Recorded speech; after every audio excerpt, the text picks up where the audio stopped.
Deep inside the dark forest, a boy slowly woke up. His name was Ryoma, 11 years old, living alone in the forest with 1,000 tamed slimes. These slimes evolved based on what they ate. If they ate caterpillars, they would evolve into sticky slimes. The mucus formed inside their bodies could create super sticky threads, very useful for hunting. There were also acid slimes with acidic fluid inside, capable of decomposing hard things like bones. Poison slimes were the result of eating poisonous herbs and surviving afterward, because controlling their evolution was difficult. Their numbers weren't many, but they had incredible vitality and regeneration speed much faster than other species. These slimes could also clean everything by eating dust and dirt, even removing bad odors. Some other slimes ate garbage and waste, then turned them into fertilizer. Since Ryoma lived in the forest, he occasionally encountered goblins and bandits. Although he had to fight them, generally every day was peaceful and beautiful. One day he left home to find food and heard a panicked voice coming from somewhere. A group of swordsmen were surrounding an injured comrade named Hughes. The healer in the group didn't have enough magic power to heal him. Ryoma saw this and stepped forward, giving them a bottle of healing medicine. The healer named Camel stepped up to receive the bottle. After confirming it was indeed medicine, he gave Hughes the strange potion to drink. Hughes fell asleep after drinking it. Afterward, Ryoma led the group to his home to rest. On the way, they encountered a group of sticky slimes and the swordsmen were about to deal with them, but Ryoma stopped them. The captain believed Ryoma was the one who tamed these slimes, so he decided to let it go. The captain also mentioned that slimes were the first creatures he had contracted with. His family had been beast tamers for generations, having contracted with red horses and frost apes as magical beasts. Ryoma led them to the cave where he lived, a place with a magical barrier that could hide their presence. At this point, when they could rest in a safe place, they began introducing themselves. The captain of this group of swordsmen was Reinhardt Jammel, heir to the Duke Jammel family. The healer in the group was actually a mage named Camel. The other two were scouts Zeph and Jill. They had been attacked by bandits and a black bear at the edge of the forest. Although they drove off the enemies, the horses panicked and ran away. Additionally, with an injured comrade, they wanted to cross the forest to reach town as quickly as possible. Reinhardt wondered why a boy would live alone deep in this forest, be able to use various types of magic, and even make his own medicine. Ryoma answered that he learned from his grandparents, who were explorers. Before they passed away, his grandparents told him not to go to other villages. Camel brought out a crystal that would turn red when encountering criminals and blue if not. The test showed no problems, but Camel also discovered that Ryoma had no combat skills at all. Ryoma was a bit disappointed and stood up to cook dinner, but he didn't know that he possessed housework skill level 10, mental resistance level 9, and physical resistance level 8. The next morning Hughes had recovered, so the group said goodbye to Ryoma. Hughes promised that whenever Ryoma needed help, he would do everything to fulfill it. They didn't know that he had made up a story about his grandparents. The truth was that the one who died 3 years ago was actually him. 3 years ago, he was a middle-aged man living in the modern world. One day, under the pressure of continuous overtime work, Ryoma died. His spirit appeared in a strange place with 3 others. An old man who called himself the creator, named Gain, a girl named Lulusha, goddess of love, and a boy named Kufo, god of life. They were gods from another world where Ryoma was now living. The cause of his death, to put it simply, was very stupid. Ryoma had sneezed 4 times consecutively while sleeping. Each time he changed his position a little, and finally hit his head on the ground, causing a brain hemorrhage and death. Ryoma couldn't believe he could die in such a ridiculous way. He angrily remembered being hit on the head with a beer bottle by his boss once, and being beaten half to death by his father when he was young for sneaking out to play, yet nothing happened. But now he died just from a few sneezes. Ryoma would now inhabit a body prepared in advance. This was to create a gap in the wall separating 2 worlds. Then they could channel magic power from Earth to their world. This world was gradually running out of magic power, while Earth had abundant magic power, but no one used it. And Ryoma could use magic power when he came to the new world. Gain saw that he was very interested in it, so he wanted to grant Ryoma the power to use all types of magic. Although this would be very powerful, it would also prevent Ryoma from becoming a master of any single type of magic. Ryoma accepted the conditions of reincarnation and signed the contract with the gods. They hoped he would live the way he always wanted, and they would always watch over his every step. They also reminded him to visit the church when he reached town. Ryoma could contact them using the prophecy skill there. Ryoma was moved and thanked all 3 before turning into a shooting star descending to the new world. These gods also prepared a guidebook for him to understand more about this world. It recorded all his skills, which were all based on physical strength. Although Ryoma was only an 8-year-old child, he could easily destroy a tree. He knew he was quite strong, but because his body size had changed, he needed time to get used to it. Slimes were the first creatures he saw in this world.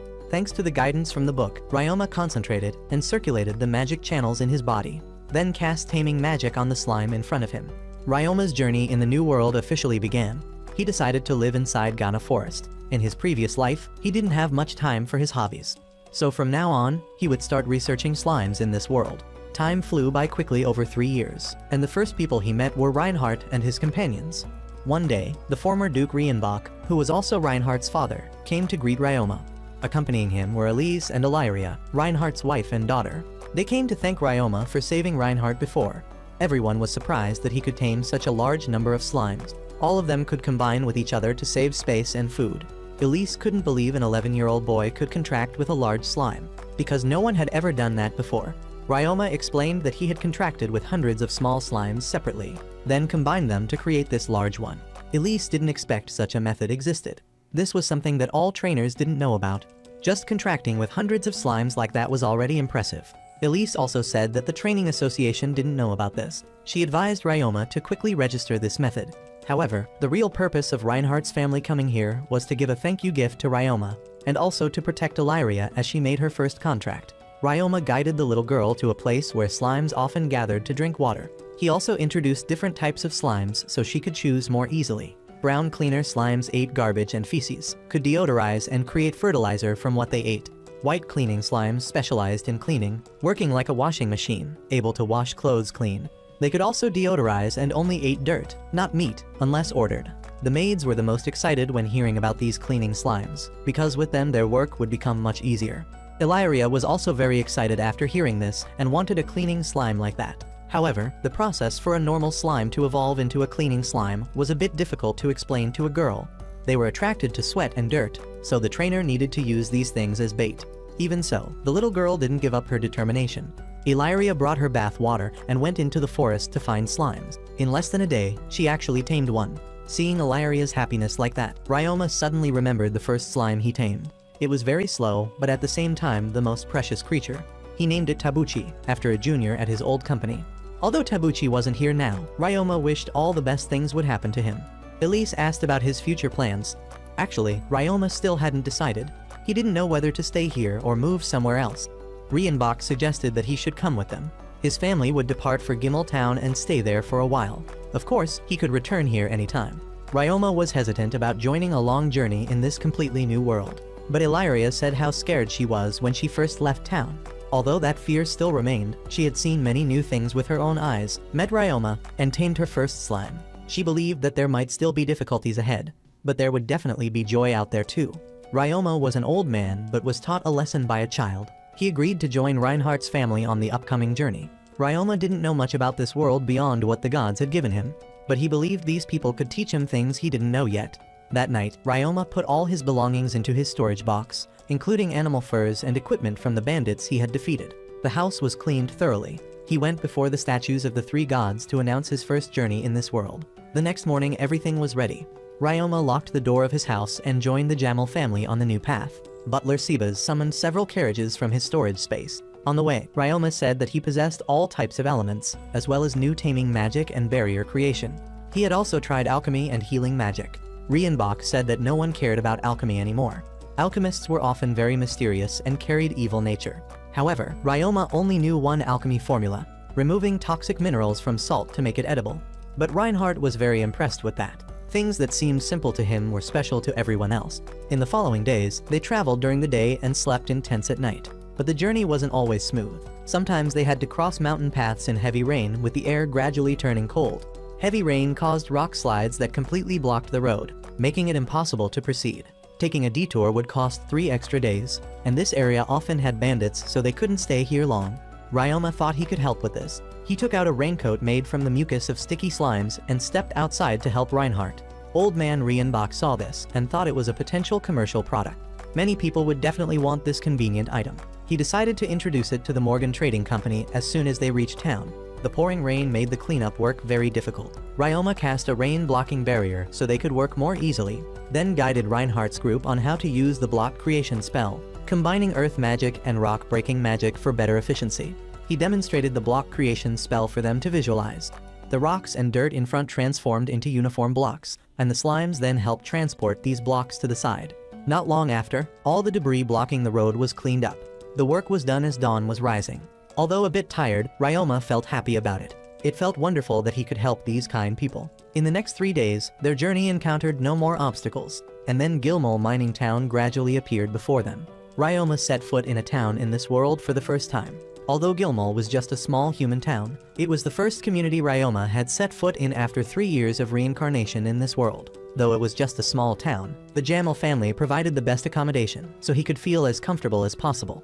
Although this was a town specializing in mining, the productivity of the mines had declined in recent years. One of Reinhardt's goals when coming here was to assess the operations of the mines, which ones were still operating, and which had closed. Ryoma also needed to obtain something called a status board, so the entire Jamal family took him to the church to do that. The status board recorded personal information like a profile page, similar to an ID code from the previous world. The priest here gave Ryoma the status board and instructed him to touch the crystal to perform the baptism ritual.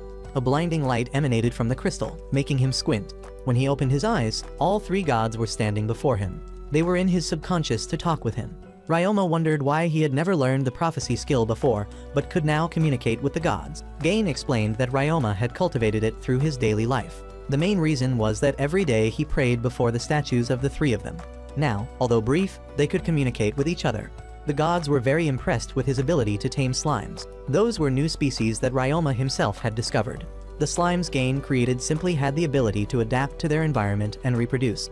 Therefore, their evolution potential was infinite. But after some new species were born, they were quite weak and couldn't adapt to the natural environment, making the formation of new species more difficult. Ryoma was the one who unlocked those infinite potentials of slimes, something even their creator didn't know.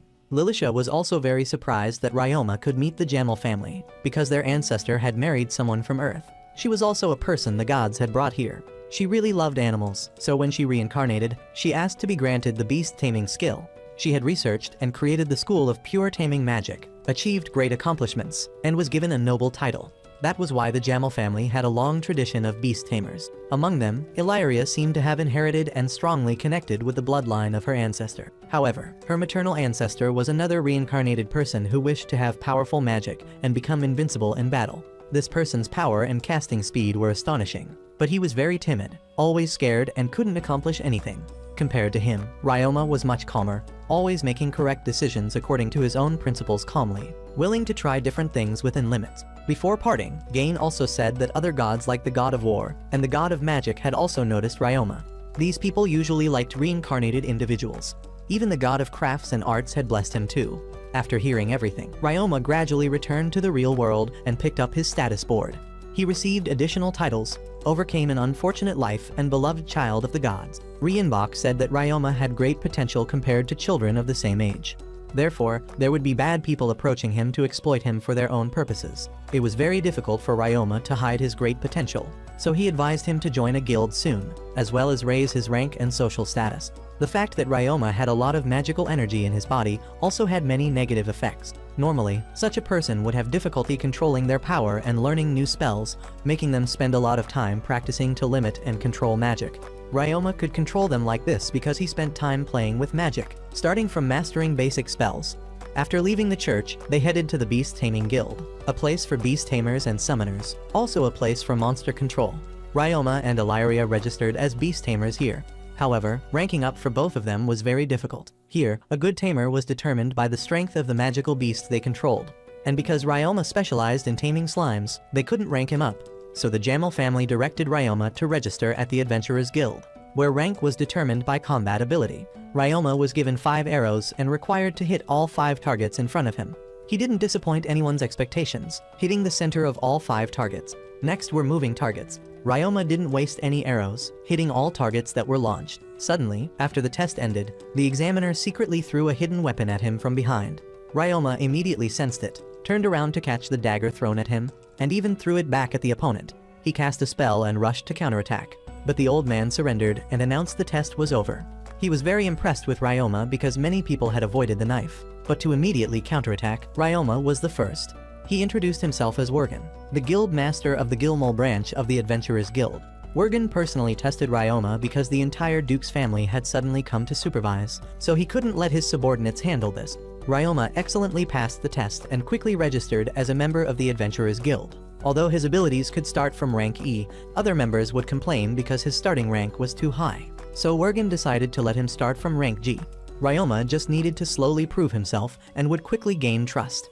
Members could only take jobs matching their level, but if they gathered a group, they could take jobs higher than their own level. Most jobs were cleaning various things, and Ryoma really liked these kinds of jobs because he simply had to let the slimes eat everything. The next day, he brought the slimes to his first workplace. Ryoma stood outside knocking on the door and calling out loud, but no one opened the door for him. But when he said he came to clean, a beautiful beast girl rushed out to open the door.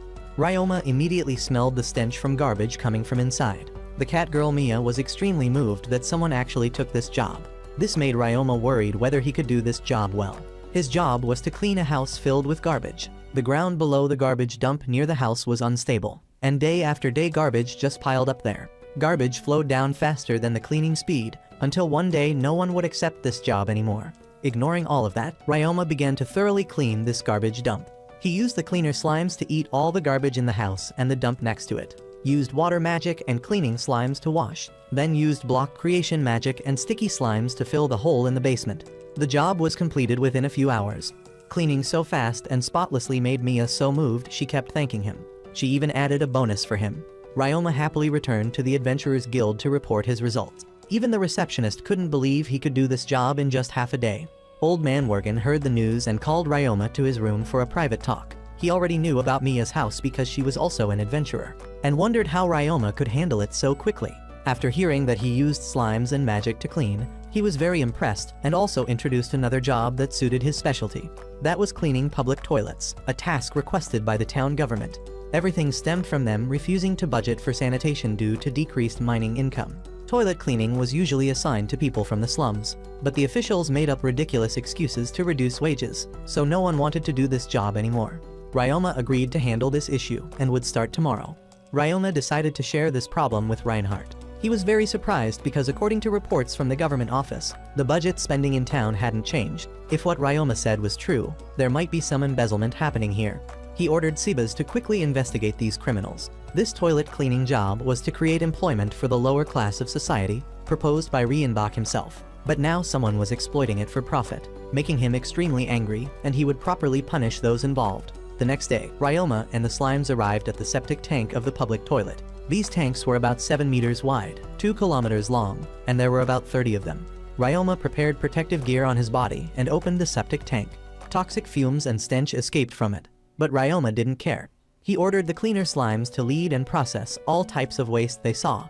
After cleaning the waste, Ryoma used mist washing water to clean the impurities stuck on the walls, ceiling, and floor, then used lightning magic to disinfect the entire septic tank. Processing just one took a lot of time. The cleaner slimes ate so much they had enough energy to split. Ryoma used monster appraisal to check the skills of these newly born slimes. He discovered that their toxin resistance had increased dramatically, and a new skill appeared called miasma resistance. That meant there was miasma accumulated inside. Ryoma hurried back to the Adventurers Guild and found everyone had gathered there. Wergen said that miasma was a harmful type of magic that affected both physical and mental health. If all septic tanks were contaminated by it, it would cause an epidemic. After hearing this, Ryoma still decided to go back there to clean. He knew he had to solve the root cause so it wouldn't spread, and he also didn't want too many people participating because that would only increase the risk of being harmed by the miasma. Ryoma originally had many resistance and fast recovery skills, so even when exposed to miasma, it wouldn't affect him. Reinbach didn't want to, but had to agree to let him do this. So Ryoma returned to do the cleaning work. This time Wergen hired adventurers to guard and ensure no one could come near. Among them was an old friend of his named Jeff, a dragonkin named Asagi, a magical beast researcher named Lapin, 2 beast people from the dog and tiger tribes named Walana and Mazalia respectively. Beside them was a rabbit supporter named Cilia, and finally Mia, a familiar character. Inside the septic tank, the number of cleaner slimes had risen to over 1,000. They were no longer large size, but had become a cleaner slime king. It had a new skill called gluttony, allowing work to progress much faster than before. Ryoma worked continuously from morning to evening without rest. His effort made everyone admire him. While he worked, no one was allowed to come near, not even the Duke's family, so they could only stand outside delivering food and energy recovery medicine to the adventurers on guard. The remaining members of the Jamel family also worked hard investigating records to catch the embezzlers behind this. After cleaning half the septic tanks, the number of cleaner slimes had now increased to 3,000. Ryoma divided them into groups of 1,000 to combine into cleaner slime kings, increasing work efficiency. By the third day, only one remained. All 30 septic tanks in the town had been cleaned thoroughly. Worgen guaranteed that he would receive a large reward for this job. Ryoma stretched, not expecting this job to be so tiring. Before reincarnation, working past midnight until dawn was too normal for him. Even so, at home there was always an old mother waiting for him. She was also very tired from working until late. Yet she always welcomed him home. When she passed away, he was very sad but couldn't shed a single tear. It felt like a huge void appeared in his heart. The house became empty without any sign of life. At first Ryoma felt lonely, but then everything quickly returned to normal. He had thought he could never relive that moment again. But now in this world, there was a family always waiting for him to come home, caring for him tenderly, things he had never had before. Ryoma stood frozen and burst into tears. He hadn't experienced this feeling for a long time. Tears kept falling uncontrollably. This family warmth that seemed to have been lost for so long, being immersed in it now made Ryoma deeply moved. That night he lay down feeling peaceful in his heart, feeling happy that he could come to this beautiful world. The next morning Elyria personally cooked breakfast for Ryoma, because the little girl wanted him to teach her how to play with magic. He had no reason to refuse that, and also said he wanted to learn some attack skills. Camel agreed to help him with this. They gathered at an empty plot of land to conduct training. Elyria's specialty was fire and ice magic. These two types were the most difficult to play with. With ice magic, she could create ice sculptures, and with fire magic, she could create fireworks. Additionally, if she could use water magic, she could create water bubbles. Elyria only needed to try once to create water bubbles, but her bubbles didn't last as long as Ryoma's. He explained that this was like the fluid of sticky slimes. Imagine the sticky feeling in the palm of your hand, then cast the water bubble, and it will make them last longer. If proficient, you can create bigger bubbles that are harder to pop. Ryoma could even add liquid water inside the water bubble, allowing him to shape them. After explaining the theory, Ryoma let Elyria practice by herself, while he began learning attack skills. Camel shot a fire arrow at the rock wall. This was the easiest attack magic to use, also the most common fire magic nowadays. Ryoma only needed to see it once to imitate this skill, and the power wasn't bad either. Camel then taught additional skills like water shot, wind hammer, stone bullet, ice arrow, along with some defensive spells like fire wall, water wall, wind armor, and ice shield. Because Ryoma learned too fast, Camel couldn't teach him anything more. Sebas saw this and decided to teach him some space magic that he knew.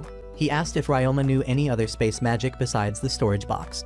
Ryoma answered that he could use instant teleportation. This magic could instantly move him to different locations within a certain area. Sebas was very impressed with this, and added that he could teach him intermediate space magic storage house and space warp. All basic space magic was the same. For example, with space warp, you just need to imagine the exact location in your head. Ryoma could teleport as far as he wanted, as long as he had enough magic power. After hearing this, Ryoma only needed to try once to master space warp magic. Next, they would practice storage house magic. This was magic upgraded from the storage box. It was a larger space that could hold more items. Unlike the storage box, it had air inside, meaning it could contain living creatures. If proficient, Ryoma could carry slimes anywhere with this magic. He practiced diligently for a whole day and finally successfully performed the storage house magic. So from now on Ryoma had another powerful weapon. The next day, they went to an abandoned mine north of Gimel. The goal was to train Elyria how to fight monsters. Reinhardt said that the duty of nobles was to protect the land and the people of Gimel. So when monsters and bandits appeared, they had to fight against them. Even women were the same. That was the responsibility of children born into the Duke's family. They fought, learned many types of magic, social etiquette, ceremonies, and economics, all to protect this place. Later Elyria would also enroll in a school in the royal capital to learn all of these things. Elyria and Ryoma were escorted by soldiers into the mine, while the remaining adults went to another area to investigate how much the monster population had grown. Depending on the species and numbers, they would decide whether to hand the task over to the Adventurers Guild. Elyria's parents were very strong, so they didn't need retainers to protect them. The types of monsters in mines like this weren't worthy opponents for them anymore. Zeph explained that this was a human mine, so it would be a bit safer. If in a labyrinth, there was also the possibility of encountering traps. The job of a scout like him was precisely to find those things, so they had to follow behind him. The first monster they encountered was a giant mantis. Hughes clicked his tongue because they encountered something troublesome on the very first try. This mine mantis wasn't too dangerous but reproduced very quickly. If they had encountered one, they had to be ready to face 30 more. These creatures had very fast hand attacks, and being in a mine meant they couldn't use fire magic. Elyria opened the battle with an ice arrow. The little girl quickly took it down with just 2 shots. Next was Ryoma's turn to show off. but this time there were 4 of them. He decided not to use magic, but drew his dagger for close combat, cast body-hardening magic and charged forward. Ryoma used his swordsmanship to take down each one easily one by one. Hughes said insect-type monsters were very resilient, so after defeating them you had to cut off or smash their heads. Never let your guard down. While sweeping through the mine, Illyria saw a metal slime crawling in the darkness. She quickly used an ice wall to block its escape route. But the little girl didn't make a contract with it, and gave it to Ryoma as thanks for teaching her how to play with magic. Ryoma was overjoyed and thanked her profusely. In the remaining mine area, Reinhardt discovered a nest of cave bats, numbering up to thousands, so they thought it would be better to hand this task to the Adventurers Guild. While waiting, Ryoma noticed the red soil in this area was full of iron dust. Although the iron ore had been depleted, there might still be some left here. He drew an alchemy circle, then poured that red soil on top, then cast magic to separate the soil and iron ore, then filtered out the oxygen atoms from the iron compound, and finally reinforced the remaining pure iron. This was the first time the Gemmel family had seen someone perform alchemy. Rienbach suddenly remembered something, so that very evening he took Ryoma to a shop in town. It was called the Morgan Trading Company. Morgan was also the name of this shop's owner. He was very surprised by the iron ingot Ryoma brought out. Not only that, but also waterproof fabric and other wonderful items. Morgan accepted trading these luxury goods. However, Ryoma wanted to keep secret that he was the one who made them, because if someone knew he used alchemy, they would suspect it was fraud. Reinhardt also wanted all profits from trading to belong to Ryoma. The Duke's family itself didn't need money that much. Speaking of the investigation into the public toilet case last time, all the budget embezzlers had been arrested. So the next job for the Adventurers Guild would be to exterminate monsters in the abandoned mine north of Gemmel. After investigation, Ryoma discovered that metal slimes could harden their bodies, leading him to guess they had very good physical resistance. He also tested their toxin resistance. Metal slimes didn't react at all to poison and the mucus of sticky slimes, but they were very afraid of the acid fluid from acid slimes. Ryoma was then picked up by his teammates from the Adventurers Guild to go to the mine for the mission. Everyone gathered to receive mission briefing in front of the mine entrance. Monsters to face included mine mantises, cave bats, and sewer rats. None of them were strong, but they often gathered in large groups, so everyone had to be very vigilant. Ryoma's teammates also just learned that he had been promoted to rank F. He himself couldn't believe that just cleaning public toilets was enough to qualify for promotion. Jeff also said he could be promoted further to rank E if he could complete this mission. When reaching a fork in the road, they decided to split the team in 2 to explore. Ryoma also told Mia that he currently had 728 sticky slimes, 323 poison slimes, 211 acid slimes, over 3,000 cleaner slimes, 1,000 cleaning slimes, 2 healing slimes, 1 metal slime, and 1 normal slime, totaling 4,310. This astonishing number made the whole group's eyes widen. Willana also asked what weapon Ryoma used. He answered that he mainly used a bow to fight, also had a knife, bare hands, and some attack magic. However, the chatting ended here. They officially entered the territory of the mine mantises. These they handled without any problems, but the troublesome thing was the cave bats up high. They were so numerous they covered the entire cave ceiling. Ryoma came up with a plan called a sound bomb. If successful, it could take down all of them at once. His teammates would be protected by a soundproof barrier. Then he cast an ultrasonic wave straight at the bat swarm, killing them all with not a single survivor. The hunt went smoothly. The sticky slimes had more food to continue replicating. Around noon, they exited the mine to rest. Wergen announced that a group of adventurers had discovered mine goblins. Several people had been injured. Intelligence reported this was a large goblin village, with about 500 gathered. So now they would launch an attack campaign on the goblin village. The first step was to deploy adventurers to occupy the entrances to that village, blocking their escape routes. Celia and Mia fired flares and provoked the goblins to chase them. They lured them to a deep pit dug with earth magic. Acid from slimes poured in quickly melted the unfortunate ones who fell in. Those who got past were shot down by arrows dipped in poison slime toxin and attack magic. All the adventurers worked together in unity to fight the goblin. They kept killing but couldn't finish them off. There had to be over 1,000 goblins gathered here. Arrows were running low, acid from slimes wasn't corroding fast enough. More and more people were getting injured. Yet after finishing one wave another came. Ryoma decided to release all the slimes he was raising to hold them back, then prepared a sound bomb attack. All adventurers were required to cover their ears. Ryoma fired an extremely powerful ultrasonic wave, making all the goblins unable to bear it and collapse to the ground. While they hadn't recovered, hordes of slimes rushed to attack. Under Ryoma's command, the adventurers quickly took control of the battle and won. 2,000 goblins had been eliminated, far exceeding their initial calculations. However, a loud howl came from deep inside the mine. A giant goblin stepped out.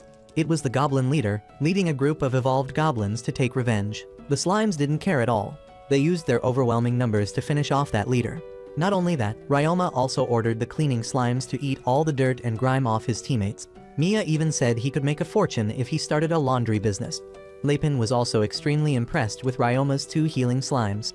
After the battle, they had evolved and could now use advanced healing. Other adventurers saw Ryoma and rushed over to thank him profusely, leaving the boy not knowing what to say. This adventurers guild mission was much harder than expected. Of course, everyone got increased bonuses. While traveling back to town, Ryoma also mentioned that these slimes only drank water. They lived by photosynthesis, absorbing light and creating nutrients, just like plants. In return, their physical constitution was very weak, sometimes even weaker than normal slimes. That was why healing slimes were very rare. Even when tamed, their survival rate was very low. The number of slimes Ryoma commanded also amazed the adventurers. Asagi wondered if the Beast Taming Guild appreciated his abilities. Ryoma answered that he had also registered there, but they didn't value the ability to tame slimes. Lapin said many people were prejudiced against slimes, thinking they were useless and worthless. However, Ryoma had proven that was completely wrong.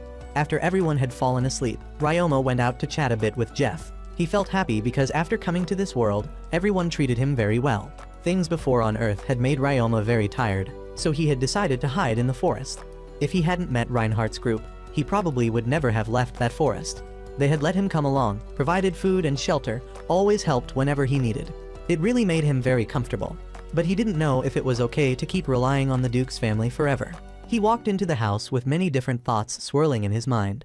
The Jamel family was surprised that Ryoma had to face 2,000 goblins. They were very worried, but he reassured everyone that no one had died. Everything had been handled. At the same time, he also told them about his next plans, what he really wanted to do in the future. Everyone in the family had helped Ryoma so much. He couldn't repay all of that, so now he wanted to be independent and not rely on them for everything anymore. In front of everyone, Ryoma affirmed that he wanted to train himself to avoid relying on others. He remembered what he had accomplished thanks to everyone's help and felt that he couldn't keep spoiling himself like this forever. Not only the Jamel family, but the knights guarding outside were also eavesdropping on this conversation. Elise understood what Ryoma said, but she also felt he was still too young, only 11 years old, so pampering the boy was normal. Reinhardt, on the other hand, had anticipated this day would come. Everyone else wasn't surprised either, only Illyria knew nothing. They didn't stop him, only requested that Ryoma write to everyone regularly, occasionally come back to visit, and if he encountered difficulties, return here. Illyria also set a condition that they must meet again after 3 years, a total of 6 years, and she would also study magic diligently. For convenience, the Jamel family still wanted Ryoma to stay at this inn for a while, by both voluntary and forceful means. Their family would stay here until the Grell frog outbreak, a type of monster whose skin was used for armor. They wanted to get their organs to make medicine, but that was just a side benefit. The family's main target was the limmer bird, a very rare monster. Ryoma found this very interesting and decided to go with the Jamel family there. Reinhardt asked about Ryoma's future plans. He had planned to continue being an adventurer in this town, while also building more relationships and opening a business. He planned to use cleaning slimes to open a laundry shop. The maid and everyone entered at this moment, expressing that Ryoma's business plan sounded very promising. Everyone also advised Ryoma to discuss this matter with Serge at the Morgan Trading Company to receive help. Reinhardt asked him to help manage the abandoned mine when he had free time. Feeling everyone's care and silent help, Ryoma felt extremely happy. The very next day, he followed everyone's advice to meet Serge. After witnessing the usefulness of cleaning slimes and Ryoma's business plan, Serge felt this idea was wonderful with high feasibility. At the same time, Serge pondered for a moment, then advised Ryoma to register to join the Merchant Guild, a good place to help Ryoma earn a large sum of money.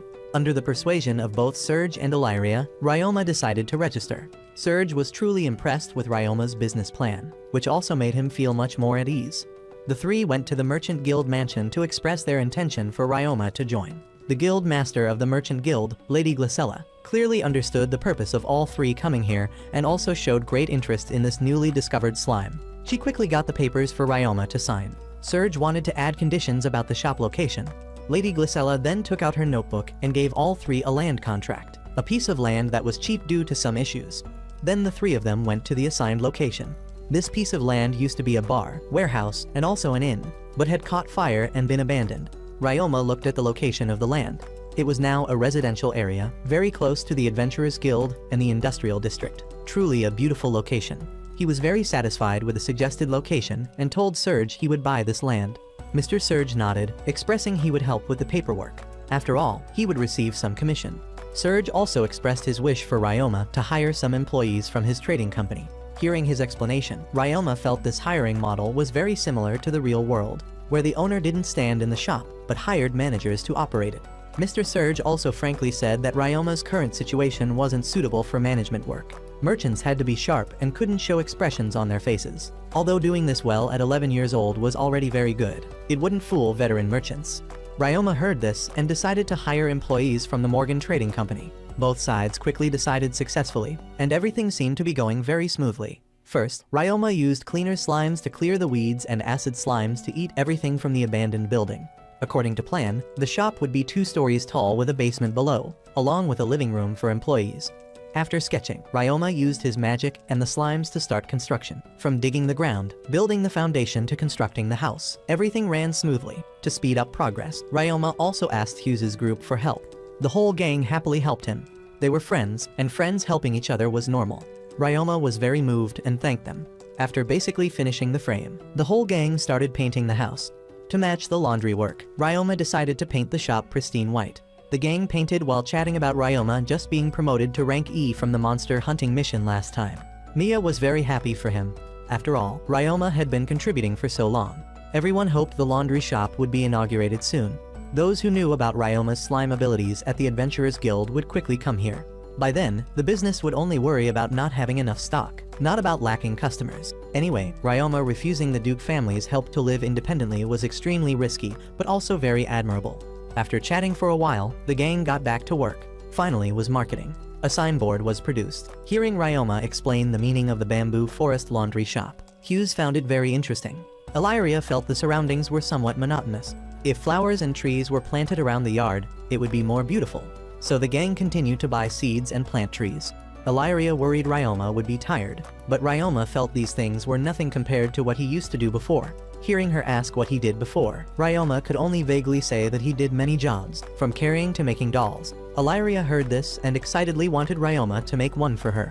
The two happily talked with each other. By afternoon, Ryoma went for a walk in town with Hughes and Illyria. Ryoma wanted to prepare some simple food and drinks to throw a small party to thank everyone. On the way, he separated from the group to go into the church for a moment.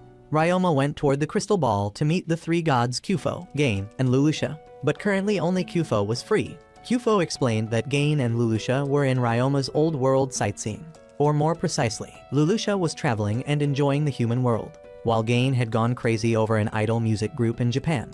Kyufo had also gone for a walk on Earth the other day, from the Amazon rainforest to the bottom of the ocean. All very interesting places. The two talked for a while and time was already up. Before disappearing, Kyufo reminded him that the child's body was affecting Ryoma's thoughts, making him rejuvenate in the cycle of reincarnation. So don't use adult thinking to force the child's body anymore. Ryoma hadn't had time to respond before being pushed out. Thinking back about Kyufo's words and his recent behaviors, Ryoma felt that was also good. When he finished, it was already dark. Ryoma quickly ran home, ending his busy day here and also preparing for the opening day of the bamboo forest laundry shop. A new day passed. Ryoma invited the entire Jamel family to attend the pre-opening celebration party for his shop. He also invited those who had helped him like the Adventurer Group and Lady Glycella. On this side, Serge and the twins went to Ryoma's laundry shop. Thanks to everyone's help, the shop had become clean and full of life. Inside, Ryoma was preparing for the upcoming party with Miss Lillian and Aran. Illyria was also baking cakes to contribute with everyone. At this moment, Mr. Serge and everyone also entered the house to see the surroundings clearly. The twins were extremely surprised. An 11-year-old boy from the Duke's family could actually build such a luxurious shop. Serge reminded them not to judge a book by its cover. Ryoma and Illyria then came out of the kitchen to receive all three. The twins that Serge brought here were the assistants he brought for the shop. The older sister was named Carla Norad, and the younger brother was Karm Norad. Both had very professional demeanor. Serge introduced them as management assistants at the Luium store of the Morgan Trading Company. Young but very capable, Ryoma was satisfied and began introducing the shop's operations to the two. First, customers entering would have to buy laundry bags, which came in many sizes and were reusable. The shop would charge customers based on the number of bags they used, each size having different prices. After customers paid for the service, shop staff would keep the laundry bag and give them an item ticket. So when staff returned the washed items, there would be no confusion. Regarding the laundry process, staff would bring laundry bags into the room with cleaning slimes inside. Afterward, Carm asked Ryoma if this type of slime could really remove stains, while Carla wondered about the clothes drying process. Ryoma then took them into the room to witness the entire laundry process of the slimes. The twins were extremely surprised. The slimes performed everything like a smooth, seamless assembly line, quickly from dirty clothes to neatly folded. Ryoma expressed that afterward their job was just to put clothes in bags and return them to customers. He also reminded both to check clothes before returning them to customers. The laundry shop wouldn't use water, because these slimes already did the job of eating the stains. Afterward, the twins received their orders and quickly left the room. This action made Ryoma think they were dissatisfied about something, since both were very talented and professional. Then Ryoma continued to introduce the rooms of the house to the twins, then to the dormitory. At this time, Ryoma's friends had also arrived, so he asked Carla and Carm to help prepare the reception room. Delicious food was brought out. Everyone was chatting very happily. Ryoma then began his speech. He thanked everyone for taking time to attend this opening. Also thanked them for helping during the shop's completion process. Everyone clinked glasses and happily proceeded to the banquet. The Jamel family also came to congratulate Ryoma's growth. New dishes were brought by the maid, the twins, and the slimes. It had been a long time since everyone gathered. From old to young, everyone talked very happily. In the distance, Wergen was still a bit worried about the shop's future. But Lady Glycella was very confident that Ryoma would make money, and she would give the boy advice when necessary. She also reminded Wergen that he had to help Ryoma during his development. Elsewhere, the twins silently watched the surrounding scene. Everyone was chatting happily. The slimes were working diligently, and Illyria was baking cakes. Ryoma approached where the Jamel family was sitting, a bit worried that their family wouldn't enjoy the food, since rich people ate differently. But the Jamel family told him a truth. Expensive food wasn't always delicious. Looking at the whole gloomy group, Ryoma was speechless. After the main course came dessert. Ryoma was very satisfied seeing everyone happy. After saying goodbye to everyone, Ryoma thanked Carla and Carm for helping him all day. Both could start working tomorrow, and if dissatisfied, they could quit. But Carla and Carm explained that at first they were very worried when accepting the job. But now they understood more about Ryoma and the laundry shop. They were all willing to work here. Ryoma was very happy to hear this, but he expressed just working normally was fine. Carla said the nobility valued reputation, so everything needed to be professional. Ryoma then explained that he wasn't any kind of noble, just a normal adventurer. The two smiled more comfortably upon hearing this. The next day, the bamboo forest laundry shop opened. Ryoma was watering plants while a bit worried about the shop's future situation. Carla and Carm also arrived on time. The whole gang cleaned together to start the opening. After settling the situation in the shop, Ryoma went to the Adventurers Guild to promote the store, while Illyria would go home with Hughes, leaving the twins to watch the shop. At the Adventurers Guild, before Ryoma even spoke, everyone in the guild congratulated him while expressing they would stop by the shop after work. It turned out Mia and Walana had already helped him promote, not only in the guild but in many other places too. Ryoma looked at the quest board in the guild, then took a herb collecting quest. After all, a newly opened shop wouldn't have customers right away. After accepting the quest, Ryoma went to the abandoned mine to patrol once, completed the quest, and quickly returned to the guild to receive his pay. Returning home, Ryoma saw that his laundry shop was so crowded with customers there wasn't room to stand. He worried the twins couldn't handle all the work and quickly went inside to help. It turned out that because of good feedback, many residents from around had come to buy services. Actually, since he was preparing to open, everyone had been waiting to come here. After all, the prices were very good. Ryoma immediately assigned the management task outside to Carla and Carm while he would handle transporting the laundry. A very productive work session took place, and customers were very satisfied with the results. At the end, Ryoma thanked the twins and all the slimes for their hard work. Then, remembering that Carla and Carm hadn't had any rest, Ryoma immediately apologized to them while feeling very sad, blaming himself for lacking business ethics. He offered to hire more shift workers so everyone could rest. Carla agreed with him. After all, the shop would have more customers in the future. Ryoma could ask the merchant guild to hire helpers. Ryoma nodded, and before leaving didn't forget to tell the twins to rest. In the evening, Lady Glycella heard Ryoma talk about the morning situation and was very satisfied, also agreeing to help him recruit more employees. Returning to the inn, the Jamel family also congratulated him on the successful opening day. Reinhardt also advised Ryoma to try the guardhouse dormitory in town, where all the residents were men with lots of dirty clothes. That would be a stable source of income for the shop. Ryoma thanked everyone and quickly returned to his room. At night in the room, Ryoma thought about his previous life and felt the present was really good. Although tired, he was still very happy. Another new business day began. The second day was just as busy as the first. Customers were still very satisfied with the laundry shop's results. They said it was as clean as new. Seeing all the customers leave happily, Ryoma felt even more satisfied. He went to the merchant guild to learn about the candidates Lady Glycella had helped find a few days ago. Entering the room, the candidates were very doubtful when they saw him, even mistaking Ryoma for Lady Glycella's son coming to visit. But Ryoma quickly introduced himself as the owner of the bamboo forest laundry shop, which made everyone extremely surprised, even a bit skeptical. Today Ryoma wanted to find a few more employees who could talk with customers and carry items. He had only one requirement. Everyone should treat the slimes in the shop as their colleagues. Anyone who was afraid of slimes probably wasn't suitable for this job. Many people in the room stood up and left after hearing this, leaving only 2 people remaining. The older man was named Fei, and the girl beside him was his daughter named Liling. They both appeared to be Chinese. Both wanted to accept this job, just that Mr. Fei was a bit worried that his broken legs would affect his work. Ryoma didn't feel there was any problem at all, and both father and daughter were also comfortable about the salary. Seeing that the father and daughter were looking for a cheap inn to stay and work, Ryoma quickly explained that the shop had a separate residence for employees, so they didn't need to worry about anything. The atmosphere in the room seemed very comfortable when Ryoma asked them a sharp question. He noticed that this father and daughter were carrying weapons, and their strength seemed to be very strong too. The atmosphere froze for a moment, but Mr. Fei quickly explained honestly that they were retired former assassins. Ryoma wasn't too worried actually.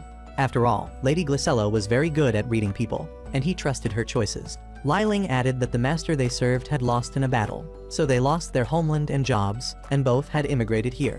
Initially they worked in a coal mine, but because the mine collapsed, Mr. Fei's legs were broken and both had to quit. The fact that Ryoma recognized their identities made Mr. Fei very surprised. He even suspected whether Ryoma was also an assassin.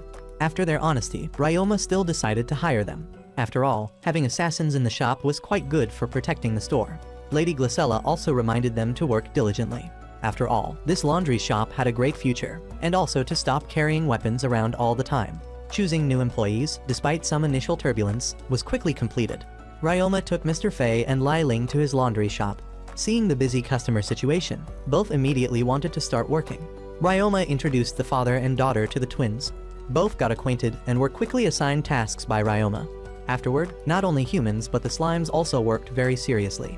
Liling witnessed their working process and was extremely surprised. She quickly introduced herself to the slimes and got to work. Thanks to the new employees, the shop's work process became much smoother. At the end of the day, Ryoma didn't forget to thank everyone, then asked the twins to calculate the revenue while calling Fei and Liling to follow him to another room.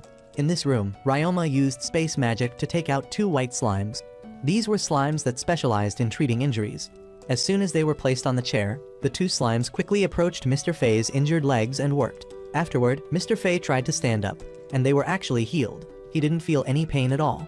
Both father and daughter were extremely happy and also very grateful to Ryoma. After all, hiring people to use healing magic was currently very expensive, and during their escape the father and daughter had to spend most of their money bribing soldiers, so the legs had always been a difficult problem. Ryoma felt very sympathetic hearing this, but the father and daughter weren't sad at all.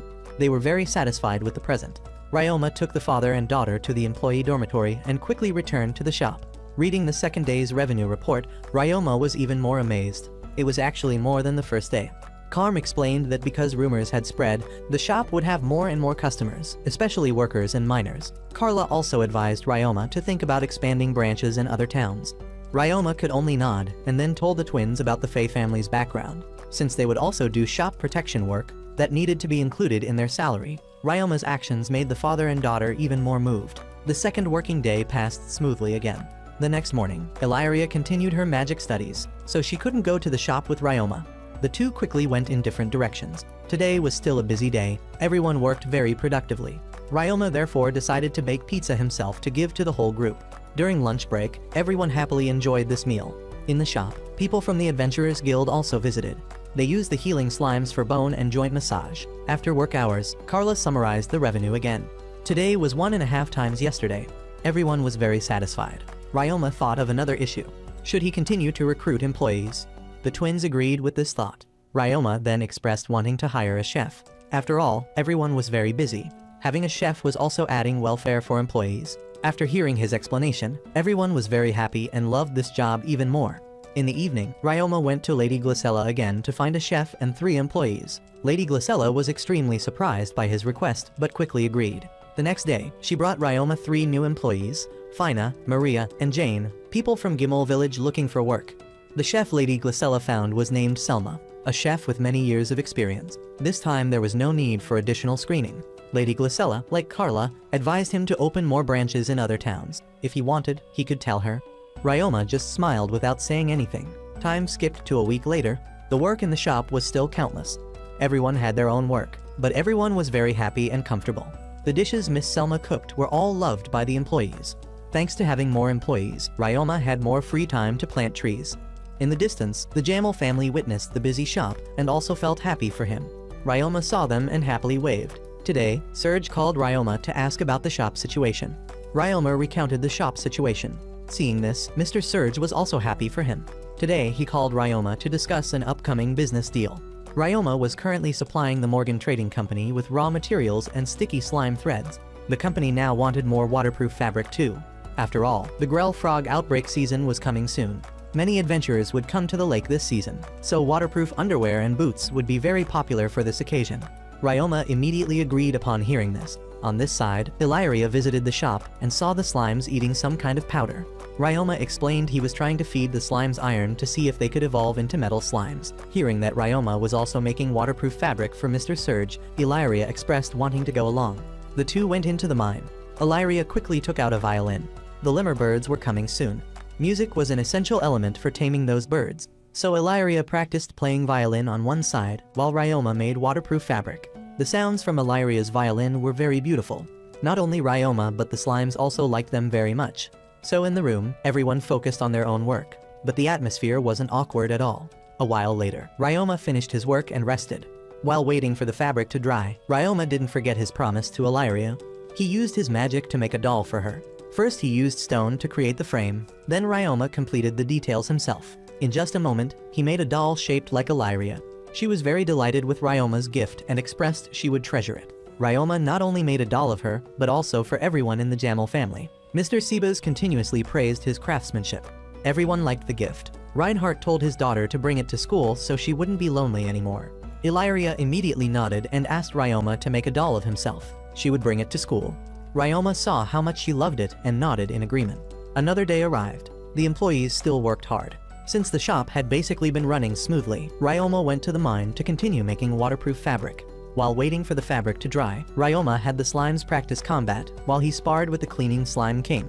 This slime king had very good physical resistance. Ryoma fought with it very happily. After practicing for a while, Ryoma then noticed the slime he had fed iron was moving. Its body emitted a white light as if evolving, and it actually became like the metal slimes in appearance. Ryoma picked it up and felt the difference. This slime seemed heavier. After using monster analysis, he learned it was an iron slime. Ryoma analyzed the soil in the mine. The metals in the mine included iron oxide and aluminum oxide. He understood now. So if slimes ate synthetic metal, they would become metal slimes. But if they ate pure iron, they would become iron slimes. After finishing the fabric, Ryoma returned to the shop and happened to see the slimes splitting. It turned out they decided to split to clean faster and more efficiently. Outside, everyone stared at today's revenue board. The shop had actually profited 3 times more than yesterday. Carla explained that this morning the shop had welcomed many big customers. Moreover, because good news traveled far, many blacksmiths and carpenters had come here. Because the shop washed clothes very well, everyone was satisfied. Individual customers also came in large numbers. Ryoma was extremely surprised and happy, and didn't forget to thank all the employees in the shop once again. The employees were also very satisfied with the shop's welfare, so they were also happy about the development of the bamboo forest shop. At this moment Ryoma suddenly remembered. He had actually forgotten about holiday issues. Thinking about the Labor Standards Agency coming to close the shop for exploiting workers, Ryoma was very scared and immediately apologized to everyone for his oversight. But the shop employees didn't really understand this matter. After hearing Ryoma explain, the shop would close 1 day a week or have periodic holidays to ensure workers got proper rest. Everyone was amazed. Fina even cried on the spot. Carla explained that normally suburban workers didn't have fixed days off. The 3, including Fina, had also experienced exploitation and even thought it was natural until they became employees of the bamboo forest laundry shop. At this time Miss Selma came out to call everyone to eat, ending a hard working day. Today Ryoma went to the Adventurers Guild to accept a quest. Miss Maylene was very happy for him. Seeing he wanted to take a quest to earn money, she called him back. Currently, there was an adventurer guild outside town called Port of Sikkim that had caught a very rare slime species. They wanted to sell it, but hadn't found a suitable partner. After all, slimes were still quite discriminated against. Ryoma was interested upon hearing this and wanted to purchase this slime species, so he immediately went to find this guild's location. Arriving at the designated place, Ryoma quickly opened the door and entered, only to see everyone drinking to drown their sorrows. He had just finished introducing himself when a guy named Sane mocked him. Ryoma didn't pay much attention and asked about the slime matter. Sane heard this and, drunk, became even angrier and grabbed his collar, thinking Ryoma was mocking him. Then the guy collapsed and cried. Everyone had to drag him into the room. Another person quickly introduced himself. The commander of Port of Sikkim was Shin, and the person beside him was Kai. Ryoma then asked to buy the slime their guild was selling. He explained that he liked to collect and research slimes, so a rare slime was very valuable to him. Shin remembered how other guilds before had said this slime was worthless, so he decided to let Ryoma make an offer first. Ryoma expressed wanting to see it in person. If it was a type he hadn't seen, he would pay higher. Kai immediately brought out this slime and told him to be careful. Ryoma excitedly opened the box and saw inside was a red slime that looked quite liquid. Ryoma silently closed the box lid and agreed to buy it. Seeing him offer 2 gold coins, both were immediately stunned. Ryoma felt this new slime species was worth that much. Both sides quickly completed the transaction. Shin and Kai were extremely happy. This meant the guild's near future wouldn't have to worry anymore. Moreover, that guy Sane would be less sad too. Ryoma then told them about the upcoming Grell frog outbreak. Both immediately thanked Ryoma upon hearing this. Ryoma also didn't forget to promote his laundry shop, telling the guild to visit if they needed. Afterward, Ryoma returned to the abandoned mine to learn more about this new slime. He opened the lid and used magic to sign a taming contract and monster analysis. It turned out this was a blood slime with vampire skills. Ryoma tried releasing it near an animal carcass. The blood slime immediately entered through the wound opening of the carcass. A while later, the slime slowly came out. The animal carcass no longer had a single drop of blood inside or out. Ryoma felt it would have many applications in daily life and combat. The peaceful days continued to pass. Everyone still did their own work. Elsewhere, the images from these past few days were all witnessed by the gods Kufo, Gain, and Lulusha inside the crystal ball. All three were very satisfied with the current situation of both Ryoma and the world. In the evening, Illyria talked about how her grandfather and father would teach her summoning magic. She wanted to invite Ryoma to study together. Ryoma immediately agreed. The two talked happily with each other while the slimes floated unknowingly around the room. Today, the Jamel family went together to the abandoned mine to teach Illyria, with Ryoma coming along. Summoning magic was magic that helped bond with magical beasts and borrow their power. Wizards and magical beasts bonded through magic, which was also a way for both sides to communicate. Today, Elise would teach the two how to use the emotion sharing spell to communicate. As the name suggested, wizards learned information through sharing and could notify their magical beasts that they were in danger. This magic was very special, not a summoning spell, because summoning spells forced magical beasts to obey their masters, so communication was usually one way. The emotion sharing spell was different. Both sides had to truly understand each other and emotionally bond for a long time, thereby sharing their senses with each other. Today, Ryoma and Illyria would learn to bond with a crew bird during training. Illyria wanted to bond with her slime, but slimes were unpredictable magical beasts, and humans and slimes were very difficult to connect senses with. Ryoma and Illyria quickly started by signing a taming contract with it. Miss Elise taught both of them about emotion-sharing magic. This magic didn't require chanting, but required focusing on connecting with a magical beast. Ryoma and Illyria concentrated on looking at their crew bird, starting by looking into its eyes. After a while, Ryoma could actually combine his vision with the bird, but the feeling wasn't too comfortable. Everyone was extremely amazed at his learning speed and also explained that wizards who first learned this magic would feel uncomfortable. Ryoma could close his eyes to avoid image overlay. Following everyone's advice, Ryoma closed his eyes to focus on a single view, and indeed felt much less uncomfortable. On this side, Illyria had also done it. She also felt not very comfortable. Ryoma felt he could only do it because of experience from Earth, while Illyria could practice it herself, which was truly admirable. At this time, the bird flew up. Ryoma also looked up following its view. After learning, everyone decided to stay in the yard to rest and have tea and cakes. Everyone was amazed at the learning speed of the two, and also advised both to practice more to find their adaptability. This was also the first time Ryoma bonded with a species other than slimes, and felt there wasn't much difference. When connecting, each person had a certain type of adaptation. Like Mr. Rienbach adapted well to scaled magical beasts, Reinhardt adapted well to four-legged magical beasts, and Miss Elise adapted to wolves. At this time, she summoned a small Fenrir wolf. This was a divine wolf beast that knew a little magic. Seeing it, Ryoma was extremely amazed and felt Miss Elise was really talented. Elise calculated that she had more than 20 Fenrir wolves and more than 100 other gray wolves. Ryoma's jaw dropped even more, feeling that although he could compare in slime numbers, the quality certainly couldn't match hers. Ryoma truly felt at this moment that the Duke's family was really powerful and wonderful. Miss Elise then scared Ryoma, saying their father was even more powerful. Many powerful dragons had become his magical beasts. Mr. Reinbach didn't deny this because the first magical beast he bonded with was a very strong one, so the others under it also listened to him. For the safety of magical beasts and all the residents around, Elise and Reinbach both let their magical beasts live in a mountain area safe enough. After the break, everyone continued practicing magic. A few days later, Ryoma persistently practiced emotion-sharing magic with Illyria while also making waterproof fabric for Mr. Surge. Time passed again. At this moment, everyone at the Adventurers Guild gathered at Ryoma's house. The Grell Frog season had started, and it was also time for adventurers to have the opportunity to earn money and appropriate time for practice too. Today, they came here to ask where to buy the bodysuit that Ryoma used to wear when he first ice-skied over. Ryoma told everyone to go to Morgan's trading company. Mr. Surge would guide them.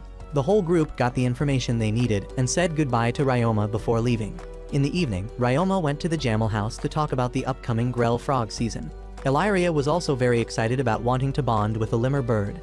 The whole family decided to start going to the lake the day after tomorrow. Ryoma at this time remembered the lemur bird that had been mentioned. He was practicing playing guitar to increase his chances of bonding with them. Thinking about the Jamel family leaving the day after tomorrow, Ryoma couldn't help feeling a bit sad. But after all, everyone had to move forward. Time passed again to the seasonal day. Ryoma went with the Jamel family to the lake. At this time, on the way they happened to meet the Port of Sikkim group. Ryoma stayed for a moment to talk with them. After some greetings back and forth, Sane then stood up, apologized to Ryoma for his rude behavior a few days ago, and also thanked him for reminding them about the Grell Frog season, directly helping them earn money.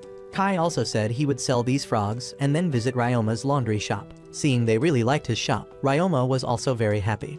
After saying goodbye to Shin's group, he quickly caught up with the Jamel family. Everyone was absorbed in watching the lemur birds and the frog magical beasts. In the distance, adventurers were also concentrating on catching frogs. Even further away was a young man using a flute to bond with a lemur. Everyone saw this and concentrated on observing to gain experience. A few birds followed the flute sound and came over. They made some alarm sounds, mocking that young man. Realizing the bonding wasn't effective, the soldier immediately got angry and drew his sword. These birds were not only good at catching frogs, but also had certain abilities. They immediately counterattacked that young man, making him scared and running away, losing his shoes. Lemur birds also knew how to use wind magic. After all, using forceful methods to bond with them was impossible. Seeing that soldier pulling the birds toward the Jamel family, Ryoma and Camel immediately erected an earth wall to protect him and everyone around. But at this time, suddenly an ear-piercing sound rang out, making everyone painfully cover their ears. Only Ryoma could remain calm. Ryoma tried looking around to determine where the sound came from. He quickly found that lemur bird and used the silence spell on it. At this time, both sides looked at each other for a long time. Then the surrounding birds, following its instructions, quickly flew away elsewhere. The sound disappeared with the departure of those birds, and everyone calmed down.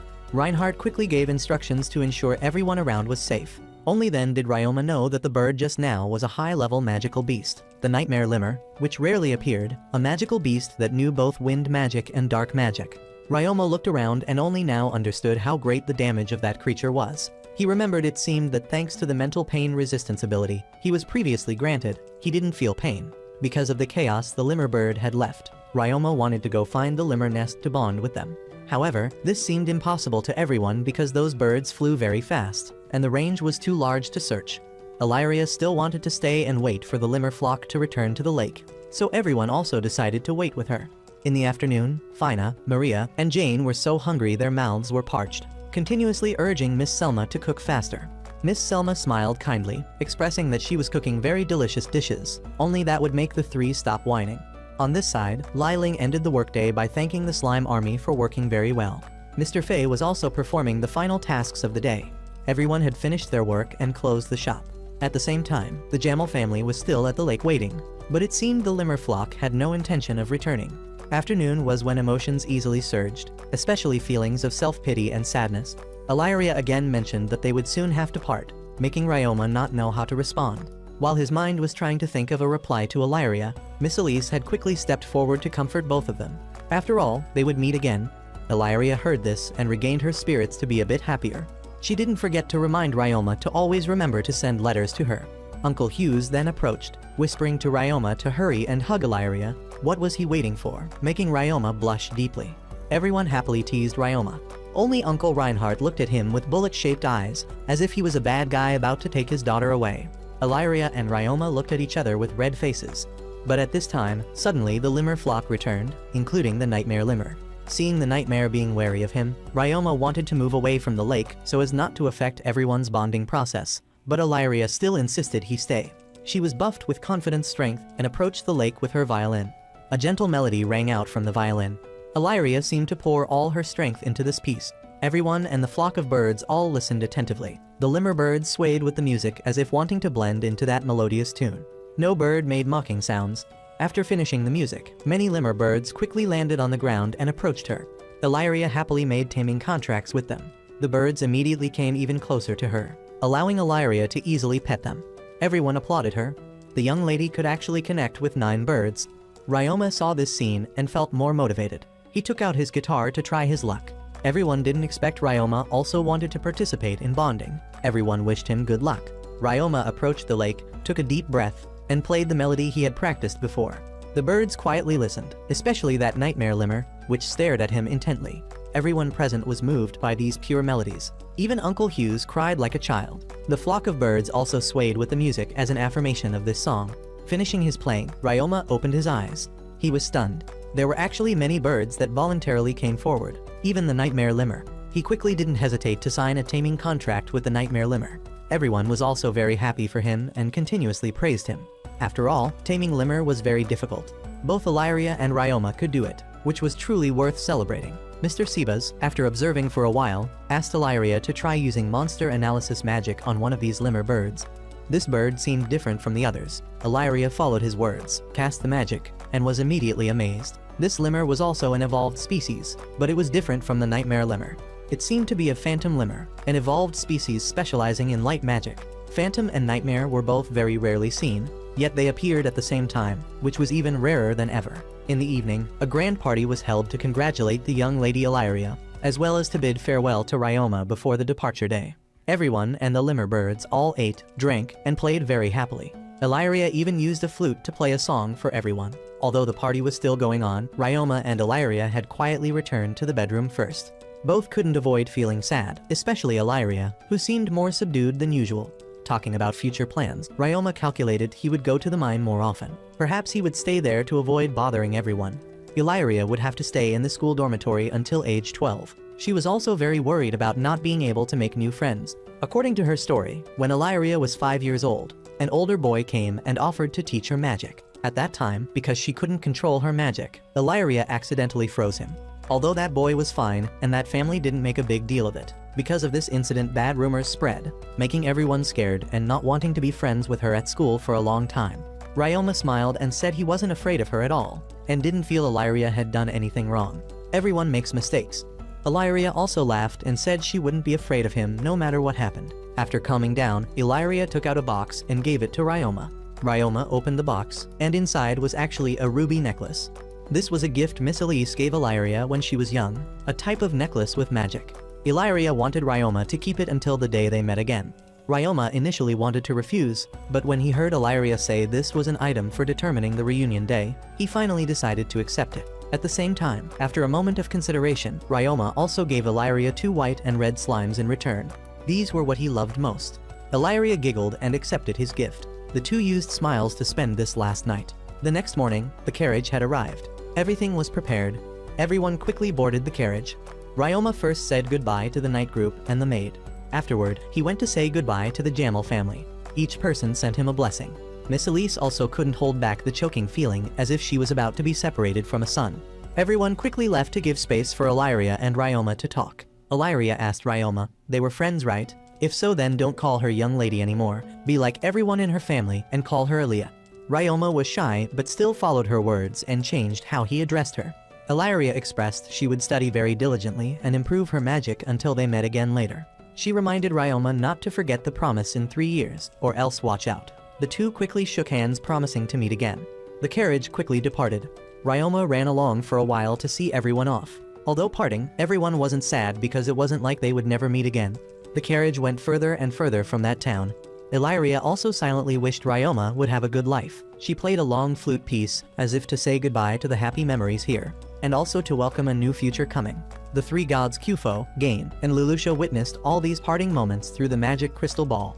Meeting, parting, meeting new people was the normal cycle of humans. After a moment of sadness, the three quickly raised their glasses to wish Ryoma a happy life. They would always watch over him afterward. Ryoma, after the moment of farewell, quickly regained his spirits and began a busy day at the bamboo forest laundry shop, at the abandoned mine, with his friends and his slimes. Illyria had said she would try hard, so he also had to work hard to make each passing day full of colors.